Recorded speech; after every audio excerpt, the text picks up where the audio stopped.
Hello friends, my name is Nalin and मैं आज आपको ह्यूमन एलिमेंट्री कैनल के बारे में पढ़ाने वाला हूँ। तो जैसा कि आप इस डायग्राम में देख सकते हैं, हमारे ह्यूमन एलिमेंट्री कैनल में क्या क्या आता है। हमारे ह्यूमन एलिमेंट्री कैनल में tongue, mouth, oesophagus, diaphragm, gall bladder, bile duct, liver, pancreas, appendix, anus, large intestine, small intestine और स्टोमच, ये सभी आते हैं। और सबसे पहले हम बात करते हैं माउथ की कि हमारा माउथ क्या काम करता है। हमारा माउथ, जैसा कि आप जानते हैं कि वो बाहर से खाना लेता है।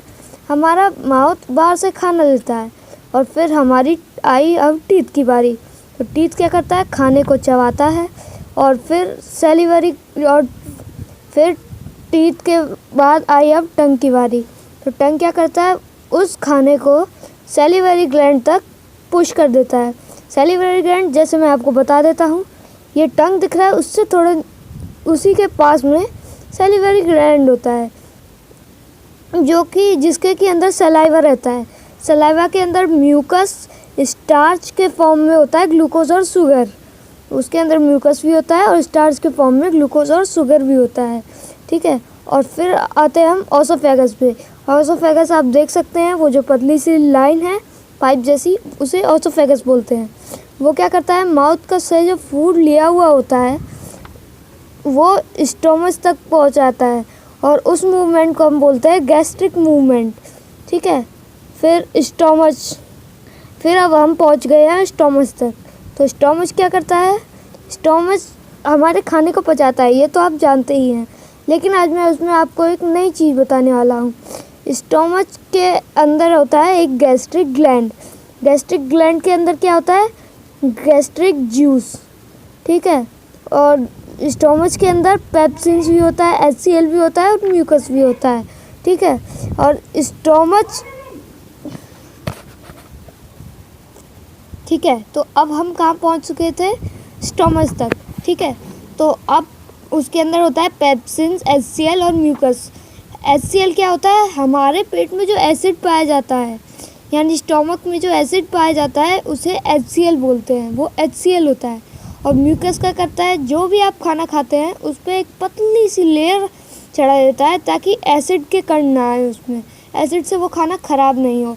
और स्टोमच के अंदर हमारे थोड़ा सा फैट, स्टोमच के अंदर हमारा पूरा का पूरा फैट ब्रेक हो जाता है और वो बॉडी में चला जाता है, ठीक है।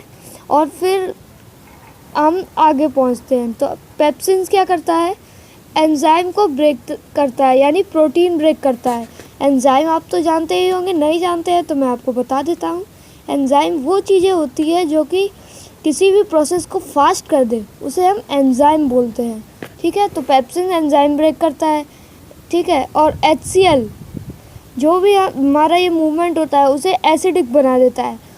और म्यूकस, जैसा कि मैं आपको पहले ही बता चुका हूँ, वो प्रोटेक्ट करता है इनर लाइनिंग स्टोमच की, ठीक है। स्मॉल इंटेस्टाइन पे आप पहुँचते हैं। स्मॉल इंटेस्टाइन में इंटेस्टाइन एंजाइम्स रहते हैं, ठीक है।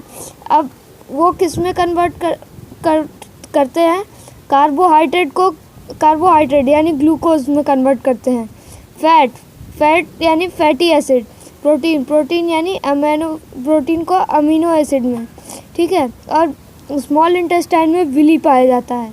Villi help in absorption of food into the blood, वो फूड को एब्जॉर्ब करने में हेल्प करता है ब्लड तक, ब्लड के लिए, ठीक है। Small intestine receive secretion from liver, ठीक है। लिवर बाइल जूस, लार्ज फेस्ट, emulsification, pancreas, pancreatic juice, trypsin, lipase, ये सब इनके फॉर्म्स होते हैं, ठीक है। और अब हम पहुँचे स्मॉल इंटेस्टाइन में क्या ब्रेक होता है ये मैं आपको बता देता हूँ। स्मॉल इंटेस्टाइन हमारा बॉडी का पूरा सॉल्ट एब्जॉर्ब करती है, यानी कार्बोहाइड्रेट और प्रोटीन और फैट में जो होता है, तो थोड़ा सा तो प्रोटीन सलाइवा में, सेलिवरी ग्लैंड से सलाइवा जो निकलता है उसमें कार्बोहाइड्रेट थोड़ा ब्रेक हो जाता है, कार्बोहाइड्रेट और प्रोटीन ब्रेक हो जाता है। बाकी जो थोड़ा बचा कुचा होता है वो स्मॉल इंटेस्टाइन में हो जाता है। अब हम पहुंचते हैं लार्ज इंटेस्टाइन पे। लार्ज इंटेस्टाइन में क्या होता है? लार्ज इंटेस्टाइन में इंटेस्टाइन जूस पाया जाता है, जिससे कि